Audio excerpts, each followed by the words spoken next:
اللهم صل على سيدنا مولانا محمد وعلى آله وصحبه وبارك وسلم۔ الحمدللہ سورہ یوسف کی تفصیلاً کمپریہنسو تفسیر سننے کی ہمیں سعادت مل رہی ہے۔ اللہ تعالیٰ اس کی برکت سے ہمارے سینوں کو روشن و منور فرمائے۔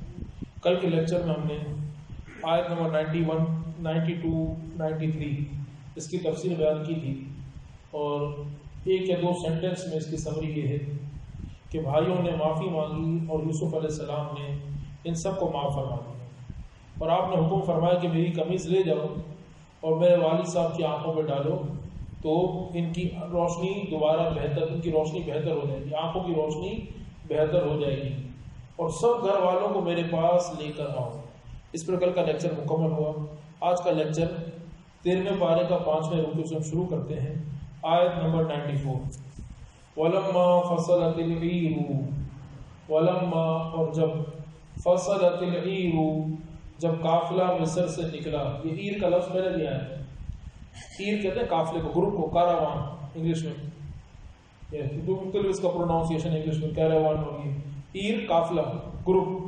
جب قافلہ مصر سے جدا ہوا، قال ابوہم انی لأجد ریحا، مصر سے قافلہ نکلا، قال ابوہم ان کے والد نے کہا، انی لأجد ریح یوسف لولا ان تفندون، یہاں ان کے باپ نے کہا کہ بے شک میں یوسف کی خوشبو پاتا ہوں، اگر مجھے یہ نہ کہو کہ سڑ گیا ہے، اگر مجھے یہ نہ کہو کہ سڑ گیا ہے۔ قالوا تاللہ انک لفی ضلالک القدیم، آیت نمبر 95۔ بیٹے بولے خدا کی قسم آپ اسی پرانی خود رفتگی میں ہیں، اسی پرانی محبت میں ہیں۔ اب ان دو آیتوں کی ٹرانسلیشن میں نے عرض کی ہے، اب اس کو سمجھتے ہیں، اس کو غور سے سمجھیں۔ جب قافلہ مصر سے نکلا، آیت نمبر 94، قافلہ مصر سے نکلا یعنی یوسف علیہ السلام نے اپنے بھائیوں کو روانہ کیا، میری قمیض لے کے نکلو۔ اب یہ قمیض لے کے نکلے ہیں تو یہاں پر قرآن پاک میں قال ابوہم ان کے والد کا نام ہے، وہ کیا کہتے ہیں، مجھے یوسف کی خوشبو آتی ہے، مجھے یوسف کی خوشبو آتی ہے، اگر تم یہ نہ کہو کہ میں سڑ گیا ہوں۔ اب اس کو سمجھتے ہیں، سڑ گیا ہونے تفندون، عربی زبان میں اس کا ایک معنی ہے اذا حزن و تغیر، جب آدمی کا غم بہت زیادہ ہو جائے اور اس کی عقل اس کا ساتھ نہ دے، اس کو کہتے ہیں مفند۔ کیا کہتے ہیں؟ مفند، یعنی ہمارے میل میں سوچ ڈوسا۔ یہ لفظ انبیاء کرام کی طرف نسبت کرنا صحیح نہیں ہے، یہ اپنے پوتوں کو سمجھا، اگر تم مجھے ایسا نہ سمجھو تو، میں سچ بات کر رہا ہوں لیکن تم مجھے ایسا سمجھو گے۔ اور پھر ایک معنی ہے کہ جب آدمی خوف میں ہو، گھبراہٹ میں ہو، اور گھبراہٹ میں جب زیادہ بات کرے تو اس کو پتہ نہیں ہوتا کہ کیا بات کر رہے ہیں، اس کو کہ اگر تم مجھے ایسا نہ سمجھو تو مجھے تو یوسف کی خوشبو آ رہی ہے۔ یہ آپ سمجھیں کہ بہت بڑا معجزہ ہے، یہ بہت بڑا معجزہ، بہت بڑی بات ہے، عقیدے کا بہت بڑا مسئلہ ہے۔ یہ قافلہ مصر سے نکلا ہے، یوسف یعقوب علیہ السلام کے نام میں، وہ کہتے ہیں مجھے یوسف علیہ السلام کی خوشبو آ رہی ہے۔ اب یہاں پر تفسیر میں تو یہ بات نہیں ہے لیکن اس کو میں نے تلاش کی ہے، اور تفسیر کبیر میں امام فخر الدین رازی نے اس کو بڑے بہترین انداز میں اس کو فرمایا۔ کہتے ہیں کہ 8 دن کا فاصلہ تھا۔ کتنا فاصلہ تھا؟ 8 دن کا فاصلہ تھا۔ ایک جگہ ہے اشرف و ایام، 10 دن کا فاصلہ تھا مصر میں، یوسف علیہ السلام کے محل میں اور یعقوب علیہ السلام، 10 دن کا فاصلہ ہے۔ اس طرح آپ بائی روڈ علوم میں جاتے ہیں تو آپ 1 دن میں پہنچ جاتے ہیں، آپ سمجھیں کہ آدھے دن میں پہنچ جاتے ہیں سب، اور اگر پرانا زمانہ ہو لوگ بیل گاڑی وغیرہ میں جائیں 1 دن لگے گا، 2 دن لگیں گے، زیادہ سے زیادہ مزدور جائیں گے 3 دن میں پہنچیں گے۔ اب یہ اس زمانے کا سفر ہے، 8 دن 10 دن۔ مزید اس کو علماء کرام نے بیان کیا 80 فرسخ، 80 فرسخ۔ فرسخ آپ گوگل میں سرچ کریں تو اس میں ہے کہ ہسٹوریکل ایرانین یونٹ اور walking distance about 3 to 3.5 miles. ایک فرسخ میں 3.5 میل ہوتے ہیں، 3.5 میل کا مطلب تقریباً 5 سے 6 کلومیٹر۔ تو اس سے اندازہ کریں، تقریباً آپ کم و بیش اندازہ کر لیں 500 کلومیٹر کا فرق تھا۔ کتنا فرق تھا؟ 240 مائلز یا اباؤٹ 500 کلومیٹر۔ یہ حقیقت ہے۔ وہ کہاں مصر ہے، ایجپٹ ہے، اور کہاں جو ہے کنعان ہے، ملک شام۔ کہتے ہیں کہ مجھے یوسف کی خوشبو آ رہی ہے، تو یہ کہتے ہیں اللہ تعالیٰ کی طرف سے یعقوب علیہ السلام کا بہت بڑا معجزہ ہے۔ اتنے فاصلے پر خوشبو آ رہی ہے یوسف علیہ السلام کی قمیض کی، تو یہ بہت بڑا عقیدے کا مسئلہ حل ہو گیا۔ پتہ چلا کہ انبیاء کرام کو دور کی چیزیں بھی نظر آتی ہیں، انبیاء کرام کو دور کی چیزیں نظر آتی ہیں، محسوس ہوتی ہیں۔ جب یعقوب علیہ السلام کو یوسف علیہ السلام کی قمیص کی خوشبو مل سکتی ہے تو کیا رسول پاک علیہ السلام کو اپنے غلاموں کی آواز نہیں آ سکتی ہے؟ آج بعض لوگ یہی کہتے ہیں کہ تم یا رسول اللہ کہتے ہو. اب یاد رکھیں اس عقیدے کو محفوظ کریں اور یہ ہمیشہ یاد رکھیں کہ ہمیشہ جو وہابیوں سے نفرت کرنی ہے یہ ہمارے عقیدے کی پہچان ہے، کیونکہ گستاخ ہیں، بے دین ہیں. یہ اتنی شدت آپ کو ہونی چاہیے کہ بد مذہب سے نہ لڑکی لینی ہے نہ دینی ہے. کیوں؟ گستاخ بے دین، وہ جو گستاخی کرتے ہیں. اب جس کو بیچارے کو پتہ ہی نہیں ہے تو آپ اتنی نفرت بھی نہ کریں کہ آپ سے کٹ کر وہ بھاگ لیں، اس کو اپنے قریب کرنے کی کوشش کریں. لیکن جو معاذاللہ یہ کہتا ہوں کہ رسول پاک مر کر مٹی میں مل گئے، جو کہتا ہوں کہ تم مزار پہ جاتے ہو شرک ہے، تم میلاد کرتے ہو یہ شرک ہے، تم 11ویں کرتے ہو یہ شرک ہے، تم سویم کرتے ہو یہ غلط ہے، بدعت ہے، تو پھر اس سے تو ہمارا تعلق اگر آپ نے کر دیا تو آپ کی آنے والی نسل چوپٹ ہو گئی. تو یہ ہمیں اتنی سختی بھی نہیں کرنی ہے، لیکن جہاں پر اگر بد عقیدہ گستاخ ہو تو اس سے کمپرومائز کی کوئی صورت نہیں ہو سکتی. کیونکہ معاذاللہ یہ کہتے ہیں یا رسول اللہ کیوں کہتے ہیں، وہ سن ہی نہیں سکتے معاذاللہ. تو قرآن کی جھوٹی آیتیں پیش کریں. قرآن میں لکھا ہوا ہے کہ وہ سنتے ہی نہیں، حالانکہ وہ کافروں کے متعلق ہے کہ آپ سنائیں گے وہ سنیں گے نہیں. اس طرح کی آیتیں پیش کرتے ہیں. کافر تو سن نہیں سکتے، بھائی کافر ہیں تو کافر نہیں سن سکتے، اللہ کے نبی تو سن سکتے. اور پھر قرآن حدیث پاک میں آتا ہے کہ جب ہم قبرستان جاتے ہیں سلام کرتے ہیں تو رسول پاک علیہ السلام فرماتے ہیں ان کو ہمارے قدموں کی آہٹ بھی سننے میں آتی ہے. لیکن جو ہمارا جھگڑوں میں سے جھگڑا ہے یہ کہتے ہیں یا رسول اللہ کیوں کہتے ہو، یا رسول اللہ کیوں مکارتے ہو. پاکستان میں تو جہاں جہاں الصلاۃ والسلام علیہ کا یا رسول اللہ لکھا ہوتا ہے معاذاللہ وہابی یا کی ڈنڈی کو کاٹ دیتے ہیں، یا کو مٹا، بولے یا رسول اللہ نہیں کہہ سکتے، سے اونلی یا اللہ، یا اللہ کو یا رسول اللہ نہیں. یہ کیا بات ہو گئی؟ بولے کیوں نہیں کہہ سکتے بھائی؟ بولا زندہ ہی نہیں تو پکار دیں جس کو پکارا تو زندہ ہو جاتے ہیں، اور اگر زندہ بھی تو سنیں گے تو اتنا دور بیٹھے ہیں معاذاللہ. یہ ان کا عقیدہ ہے. پتا جس کا ایسا عقیدہ ہو تو آپ کہیں گے ہم اس سے محبت رکھتے تو نہیں رکھ سکتے. ہاں بیچارے کو پتہ نہیں ہے. اب اسی مسئلے پر اعلیٰ حضرت امام علیہ السلام نے پوری کتاب لکھی ہے، انوار الانتباہ فی حل النداء یا رسول اللہ، یا رسول اللہ کہہ کر پکارنا کیسا ہے، اس کو پوری کتاب ہے. تو یہ ہمارا عقیدہ ہے. اس بات کو ذہن میں رکھیں. یہ نہیں کہ سننے کے بعد آپ کہیں مولانا ریکارڈنگ بھیجیں ذرا آپ دوسروں کو سنائیں گے. آج مولانا نے وہابیوں کے خلاف بات کی. یہ وہابیوں کے خلاف بات نہیں کی، جو گستاخ ہے اس کے خلاف بات کی. جو اگر کسی اور جا کے مسجد میں نماز پڑھتا ہے وہ ہمارا سنی بھائی ہوگا، اس کو پتہ نہیں تو اس کو محبت سے اپنے قریب کریں. ایسے بھی سخت اپروچ نہ رکھیں کہ آپ کو عقیدہ اپنا عقیدہ پتہ ہونا چاہیے. بہرحال یہاں پر میں کیا سیکھا ہے کہ یوسف علیہ السلام کی قمیص کی خوشبو یعقوب علیہ السلام کو اتنا دور سے آ جاتی ہے، نبیوں کا معجزہ ہے. اور بعد از وصال پردہ فرمانے کے ان کے مرتبوں کو اللہ تعالیٰ اور بلند فرما دیتا ہے. تو مسلمان کہیں پر بھی ہو، جس حالت میں بھی ہو، درود شریف پڑھے. رسول پاک علیہ السلام اس کے درود کو سنتے بھی ہیں، بلکہ اس کی جو ہے اس کی کیفیت کو، اس کی ایمان کی کیفیت کو بھی جانتے ہیں کس لیول پہ ہے، یہ کس درجے میں ہے. تو یعقوب علیہ السلام نے خوشبو سونگی. اب اس کی مزید تفصیل ہے، خوشبو کیسے سونگی، وہ خوشبو کی کیفیت کیسے دی. کہتے ہیں یعقوب علیہ السلام کو خوشبو پہنچی تو خوشبو تو بہت طرح کی ہوتی ہے. جیسے مجھے خوشبو آئے، میں سمجھ جاؤں کہ آج تو بھائی کسی کا نام بالفرض میں ایسا نام ہو کہ جو کسی کا نام نہ ہو، عبد الرب.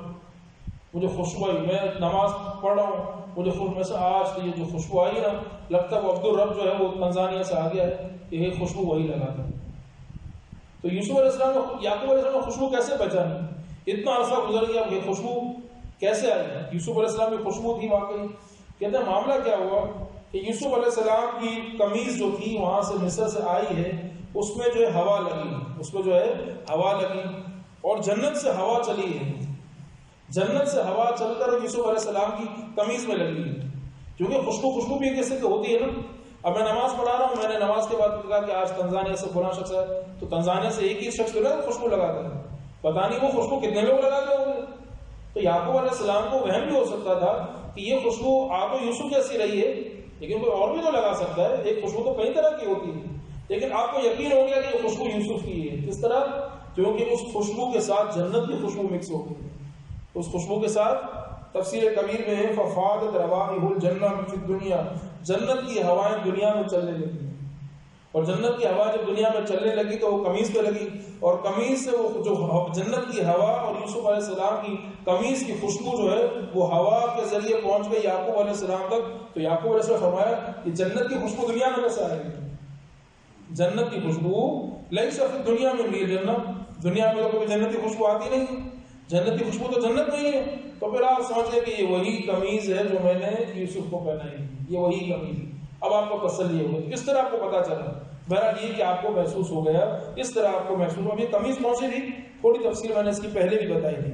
یہ قمیض وہ تھی کہ جب ابراہیم علیہ السلام کو آگ میں ڈالا گیا تو جبریل امین آئے اور جنت کی قمیض آپ کو پہنائی تھی، آپ کو قمیض پہنا کر آگ کے اندر تخت پر بٹھا دیا، اور ابراہیم علیہ السلام کو قمیض، ابراہیم علیہ السلام نے فقصا ابراہیم ذالک القمیص اسحاق، ابراہیم علیہ السلام نے وہ قمیض اسحاق علیہ السلام کو پہنائی، اسحاق علیہ السلام نے وہ قمیض یعقوب علیہ السلام کو پہنائی، یعقوب علیہ السلام نے وہ قمیض جو ہے یہ یوسف علیہ السلام کی انگوٹھی میں ڈال دی تھی، یا ایک جگہ کہ آپ کے گلے میں ڈال دیا تھا، اور جب آپ کنویں میں پھینکے گئے تو جبریل امین نے وہی قمیض نکال کر گلے سے آپ کو پہنا دی، اور جب آپ مصر پہنچے تو اسی قمیض کو آپ نے تہہ کر کے اپنے بزرگوں کی امانت کے طور پہ رکھ لیا تھا۔ تو یہ وہ قمیض تھی۔ بہرحال اب اس آیت کریمہ میں کیا پتہ چلا کہ یوسف علیہ السلام کی قمیض کی خوشبو یعقوب علیہ السلام تک پہنچ گئی۔ اب سارے بچے جو ہے پوتے پوتیاں جو وہاں پر تھے وہ سب جو ہے مذاق کی کیفیت ہو گئی، اور آپ نے پہلے ان کو فرما دیا تھا کہ اگر تم مجھے ایسا نہ سمجھو تو کہ دادا جان کیسی بات کر رہے ہیں، کیا ہو گیا ان کو؟ تو ان سب نے کہا تاللہ انک لفی ضلالک القدیم، آپ تو ضلالک القدیم، اس کا ہمارا حبک القدیم، آپ تو اسی پرانی محبت میں ہیں۔ اب تو یوسف کا انتقال ہو چکا ہوگا، ایک جگہ ان کی تو وفات ہو چکی ہوگی، کہاں زندہ ہوں گے؟ تو ان پوتوں نے یہ کہا کہ یہاں پر آیت نمبر 95 مکمل ہوئی۔ اب آیت نمبر 96 کی طرف چلتے ہیں۔ پھر یہاں پر ایک سوال بھی ہوتا ہے، اگر آپ غور کریں دیکھیں کتنی باریک بات ہے، ہو سکتا ہے کوئی سوال کر لیں۔ یہ دیکھیں یوسف علیہ السلام کی قمیض کی خوشبو پہنچ گئی، یوسف علیہ السلام کا پتہ نہیں چلا، یوسف علیہ السلام کی قمیض کی خوشبو پہنچ گئی، یوسف علیہ السلام کا پتہ نہیں چلا، رو کیوں رہے؟ تو یہ گہری بات ہے، یہ میں نے پہلے بتا دیا تھا، اللہ تعالیٰ کی طرف سے ظاہر کرنے کا حکم نہیں تھا، اور ان کو پتا تھا کہ یوسف علیہ السلام زندہ ہیں، اپنے بیٹے کی یاد میں روتے تھے، بیٹے کو مس کرتے تھے، بیٹے کی یاد میں روتے تھے۔ یہ سوال نہیں کر سکتے کہ دیکھیں بھائی یوسف علیہ السلام کی قمیض کی خوشبو آ گئی اور دوسرے شہر میں یوسف علیہ السلام ان کو پتہ نہیں چل رہا ہے۔ پتہ تھا ان کو، لیکن ظاہر کرنے کا حکم نہیں تھا، اور اگر پتہ نہ بھی ہو اللہ تعالیٰ بعض چیزوں کو ظاہر کرتا ہے انبیاء پر، اور بعض چیزیں وقتاً فوقتاً بتائی جاتی ہیں، گریجولی بتائی جاتی ہیں۔ ہو سکتا ہے اس وقت نہ ہو، یعقوب علیہ السلام کے علم میں نہ ہو وہ بات، یہ بھی ہو سکتا ہے، لیکن علم میں تھا۔ اگر بالفرض نہ بھی ہو یعقوب علیہ السلام کے علم میں، تو یہ معاملہ ہے کہ اس وقت علم میں نہیں تھا لیکن بعد میں پتہ چل گیا، تو اس میں یہ نہیں کہہ سکتے۔ اور دوسری بات یہ ہے، اس کا معنی بعض دفعہ آدمی کا غم ایسا ہوتا ہے، غم کی کیفیت ایسی ہوتی ہے، آدمی بعض دفعہ نماز اتنی محبت سے پڑھتا ہے اس کو پتہ ہی نہیں چلتا کہ برابر میں کون بیٹھا ہوا ہے، اور بعض دفعہ آدمی اتنی سستی سے پڑھتا ہے اس کو دور کی باتیں، ادھر ہوگا یہ ملاوی میں اس کو یو کے کی باتیں یاد آ رہی ہوتی ہیں، اور بعض دفعہ ہوگا ملاوی میں اس کو قریب ہی نہیں پتا کہ قریب کیا ہوتا ہے۔ تو یعقوب علیہ السلام کا غم اتنا شدید تھا، اتنا شدید تھا، اس غم کی کیفیت میں ان کو قریب کے شہر کی خوشبو محسوس نہیں ہو رہی تھی، لیکن اب کیفیت یہ تھی، اب معاملہ بدل چکا تھا، اب ان کو خوشی مل گئی تھی، رحمت، ان کو تسلی ہو گئی تھی، اللہ تعالیٰ کی طرف سے وحی آ گئی تھی۔ اب مایوس نہ ہو، ان قریب آپ کو رحمت ملنے والی ہے، اللہ تعالیٰ کی طرف سے جو ہے یوسف علیہ السلام سے آپ کی ملاقات ہوگی۔ اب ان کو تسلی ہو گئی، جب ان کا غم دور ہو گیا اور انہوں نے دعا مانگی کہ میں نے اپنے غم کو اللہ کے سپرد کر دیا، میں وہ جانتا ہوں جو تم لوگ نہیں جانتے ہو۔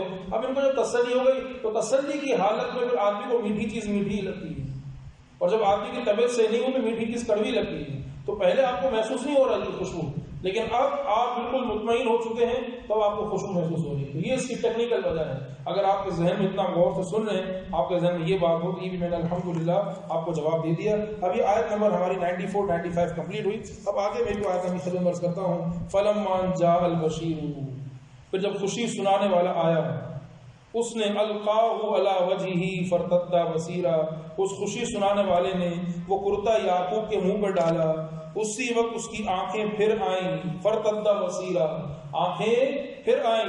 جب آنکھیں پھر آئیں، روشنی دوبارہ بڑھ گئی۔ قال الم اقل لکم، میں نے نہیں کہا تھا، انی اعلم من اللہ ما لا تعلمون، میں وہ جانتا ہوں جو تم سب نہیں جانتے ہو، میں تو پہلے ہی کہہ چکا تھا۔ جب آنکھیں روشن ہو گئی، پھر ان سب نے کہا کہ قالوا، آیت نمبر 97، قالوا یا ابانا استغفر لنا، اے ہمارے باپ، استغفر لنا ذنوبنا، ہمارے گناہوں کی معافی مانگیے، ہم نے تو بہت گناہ کیے، آپ اللہ کے حضور ہمارے گناہوں کی معافی مانگیے۔ یہ نہیں کہا کہ ہم معافی مانگتے ہیں، وہ تو معافی تو مانگ لی اور یوسف علیہ السلام نے معاف بھی کر دیا، آپ ہمارے گناہوں کی معافی مانگیے۔ پتہ یہ چلا کہ وسیلہ مانگ رہے ہیں، یہ کہتے ہیں کہ آپ دعا کریں، آپ معافی مانگیں ہمارے لیے، تو آپ ان اولادوں نے یعقوب علیہ السلام کو دعا مانگنے کا کہا، یعنی اللہ کی بارگاہ میں یعقوب علیہ السلام کو وسیلہ بنایا ہے۔ استغفر لنا ذنوبنا، تو آپ ہمارے گناہوں کی معافی مانگیے، انا کنا خاطئین، بے شک ہم نے بہت گناہ کیے ہیں، ہم گناہ گار ہیں۔ قال سوف استغفر لکم ربی، آیت نمبر 98، کہا جلد میں، ان قریب، ابھی نہیں، ایک اچھے وقت میں، ان قریب، سوف استغفر لکم ربی، میں تمہاری بخشش کی دعا مانگوں گا، ان قریب۔ اب اس میں بھی راز ہے، میں آپ کو بتاتا ہوں، کان قریب میں تمہارے لیے دعا مانگوں گا، انہ هو الغفور الرحیم، بے شک وہ بخشنے والا مہربان ہے۔ یہ آیت نمبر 98 کمپلیٹ ہوئی۔ اب یہ کون تھا جس کو قرآن پاک میں بشیر کہا گیا ہے؟ جب خوشی سنانے والا مصر سے نکلا ہے، اللہ اکبر، یہ کیا کیفیت تھی، اور ان بھائیوں نے جو ہے کیا کیسا یہ عجیب معاملہ تھا، اس کو آپ سنیں۔ یہ شخص، اس کا نام یہ یہودا تھا، 7 دن کا کھانا لے کے نکلے تھے۔ جب یوسف علیہ السلام نے اپنی قمیض دی ہے اور 7 دن کا کھانا تھا، روٹیاں تھیں، کھانے پینے کا سامان تھا، ان کو یہ خوشی تھی کہ میرے والد کی آنکھوں کی روشنی آ جائے گی۔ کہتے ہیں 7 دن کھایا ہی نہیں ہے، اور ننگے پاؤں ننگے سر دوڑتے ہوئے مصر پہنچے ہیں۔ ان کو پتہ ہی نہیں چلا کہ کیسے جلدی جو ہے یہ کنان پہنچے ہیں۔ مصر سے کنان کا فاصلہ بڑی تیزی کے ساتھ طے کیا، میں نے آپ کو بتایا کم از کم 240 میلز، تقریباً 500 کلومیٹر کا راستہ تھا، اور یہ سب سے بڑے تھے۔ خوشخبری سنانے والے سے مراد سب سے بڑا لڑکا یہودا۔ انہوں نے اپنے بھائیوں سے کہا، دیکھو میں ہی تھا جس نے والد کو کہا تھا، میں ہی تھا جس نے والد کو کہا تھا کہ یوسف کو بھیڑیا کھا گیا ہے، میں نے غم کی خبر سنائی تھی، اب میں چاہتا ہوں خوشی کی خبر بھی میں ہی سناؤں۔ تو میں کھانے کے لیے 7 روٹیاں لائے تھے۔ شوق کا عالم یہ تھا، ان کو راستے بھر کھایا ہی نہیں کچھ، 7 دن تک بھوکے رہے۔ اتنی محبت، پتہ ہی چلا جب آدمی کو محبت ہوتی ہے، اور محبت کی کیفیت میں آدمی کو بھوک کا پتہ نہیں چلتا، اس کو بھوک کا پتہ نہیں چلتا۔ کچھ تو وجہ ہوگی کہ یہ جو ہے ہمارے اولیاء کرام اتنا عرصہ بھوک میں گزارتے تھے، کم کھاتے تھے، ان کو ذکر میں پتہ ہی نہیں چلتا تھا، اور پوری راتیں گزر جاتی تھی۔ یوسف علیہ السلام کی قمیض جب یعقوب علیہ السلام کے چہرے پر ڈالی، اس وقت ان کی آنکھوں کی روشنی درست ہو گئی۔ تو یہ کھانے کے لیے 7 روٹیاں 7 لائے تھے، اور جو ہے یہ پورے راستے ان کو پتہ ہی نہیں چلا۔ اب آنکھوں کی روشنی جب انہوں نے ڈالی، آنکھوں کی روشنی کا واپس آ جانا۔ اب یہ میں آپ کو بات سمجھاتا ہوں، اس بات کو پہلے بھی میں نے عرض کیا ہے، یہ عقیدے کی بات ہے کہ کبھی یہ نہ سمجھیں کہ معاذ اللہ یہ نابینا تھے اور قمیض ڈالنے سے آنکھ بینا ہو گئے، یہ بلائنڈ ہو گئے تھے اور پھر یہ صحیح ہو گئے، یہ نہ سمجھیں۔ قد اما بالکل لیے، کچھ لوگ کہتے ہیں کہ بالکل نابینا ہو گئے تھے۔ فاللہ تعالی جعلہ بصیرا فی ھذا الوقت، کہ اللہ تعالیٰ نے ان کو آنکھوں کی روشنی عطا فرما دی۔ یہ نہیں، یہ تو گستاخی ہو جائے گی۔ صحیح بات کیا ہے؟ بل کان کالضعف بصرہ من کثرۃ البکا، ان کی آنکھوں کی روشنی کم ہو گئی تھی رونے کی وجہ سے اور غم کی وجہ سے۔ جب قمیض ڈالی ہے، وبشر بحیات یوسف، اور قمیض ڈالی ہے اور قمیض کی برکت سے، اور یوسف علیہ السلام کی زندگی کی خوشخبری پا کر، جب زبانی سے سن لیا، ان کو پتا تو تھا نبی تھے، لیکن جب زبانی سن لیا ہے تو اس خوشی کی خبر سن کر ان کا غم دور ہو گیا اور آنکھوں کی روشنی بڑھ گئی۔ جو کمی ہو گئی تھی وہ کمی بڑھ گئی، جو کمی ہو گئی تھی وہ نقصان دور ہو گیا۔ وزال نقصان عنہ، وہ نقصان دور ہو گیا، آنکھیں روشن ہو گئیں۔ اس موقع پر جو سفیدی آ گئی تھی آنکھوں میں، وہ سفیدی ٹھیک ہو گئی۔ اس موقع پر انہوں نے کہا کہ الم اقل لکم انی اعلم، میں نے تمہیں نہیں کہا تھا میں وہ جانتا ہوں جو تم نہیں جانتے ہو، میں نے تمہیں پہلے کہہ دیا تھا۔ اور پھر انہوں نے پوچھا کہ یوسف کیسا ہے، کیسا ہے؟ بولا بادشاہ بن گیا۔ بولا بادشاہ کا مجھے کیا کرنا ہے، بادشاہ کا مجھے کیا کرنا ہے؟ کیف یوسف کا ہوا ملک مصر، مصر کا بادشاہ بن گیا ہے۔ ما اسمع بالملکی، مجھے کیا کرنا ہے بادشاہ بن گیا تو؟ علی ای دین ترکتہ، کا کس مذہب کو چھوڑ کر آئے ہو؟ یوسف کا عقیدہ کیا ہے، یوسف کا مذہب کیا ہے، یوسف کا عقیدہ کیا ہے، مذہب کیا ہے؟ یعنی آپ جو ہے باپ جیل میں ہو، جیل کے بعد آئے، بیوی سے پوچھے میرا بیٹا کیا؟ بولے انجینئر بن گیا پائلٹ۔ تو کہ انجینئر پائلٹ کا میں کیا کروں؟ عقیدہ بتاؤ، عقیدہ کون سا اس کا ہے؟ لڑکی کہاں دی ہے، اپنی لڑکی جو کہاں دی، یہ پوچھا جاتا ہے۔ اصل بات تو آدمی کا ایمان ہے، تو فوراً اتنے عرصے کے بعد فوراً عقیدہ پوچھو، عقیدہ کیا ہے؟ اللہ ای دین ترک، مجھ سے مل کر آئے ہو، مصر میں تو بت پرستی بہت زیادہ ہے، تو کون سا مذہب پہ چھوڑ کر آئے ہو؟ اللہ دین الاسلام، دین اسلام پر ہے، وحدانیت موحد ہے، ایک اللہ کی بات کرتے ہیں۔ اتنا عرصہ دور رہ کر عقیدہ چینج نہیں ہوا ان کا، پکے جو ہے ایمان والے ہیں۔ الان تمت النعمہ، اب تو مجھے تسلی ہوگی۔ اب مجھے تسلی ہو گئی. اب یہ ساری اولاد معافی مانگنے لگے. میں نے ٹرانسلیشن آپ کو کہہ دی. وہ کہنے لگے آپ ہمارے لیے اللہ کے حضور دعا مانگے, ہم نے بہت غلطی کی ہے. اور آیت نمبر 98 آج کا درس اس پر مکمل ہوتا ہے کہ میں تمہارے لیے ان قریب دعا مانگوں گا, بے شک اللہ تعالیٰ بخشنے والا مہربان ہے. اب یہ کیا انہوں نے کہا کہ میں ان قریب دعا مانگوں گا, اللہ تعالیٰ بخشنے والا مہربان ہے. یہ بڑی دلچسپ بات ہے. اس پر آج کا درس ختم ہوگا. بس میں کوئی ریپیٹیشن نہیں. آیت نمبر 98 آج مکمل ہوگی. ان قریب میں تمہارے لیے دعا مانگوں گا. اس میں پہلی بات ہے کہ آپ نے سحری کے وقت کا انتظار کیا. سوفا کا معنی ان قریب, in near future, shortly I will pray for you, not now, ان قریب. کہ آپ نے کہا سحری کے وقت دعا قبول ہوتی ہے. اراد ان یستغفر لهم فی وقت السحری, سحری کے وقت تمہارے لیے دعا کرو. سحری کا وقت ایسا ہوتا ہے او فقل اوقات لرجاء الاجابہ, اس وقت دعا قبول ہوتی ہے. تو سب اولاد بیٹھ گئے ہیں, یہاں تک کہ پوری رات جو یعقوب علیہ السلام عبادت کرتے رہے. جب سحری کا وقت آیا تو خوب رو رو کر اپنی اولاد کے لیے دعا مانگی. ایک بات یہ. دوسرا معنی یہ آتا ہے کہ تاکہ جمعے کی شب کا انتظار کرتے ہیں, شب جمعہ کا انتظار کرتے ہیں. اخر الاستغفار الی لیلۃ الجمعہ, کہ آج دعا نہیں مانگوں گا, آج منگل ہے, بدھ ہے, جمعے کی رات کا انتظار کرتے ہیں. شب جمعہ کو میں تمہارے لیے دعا مانگوں گا, کیونکہ شب جمعہ برکت والی رات ہوتی ہے.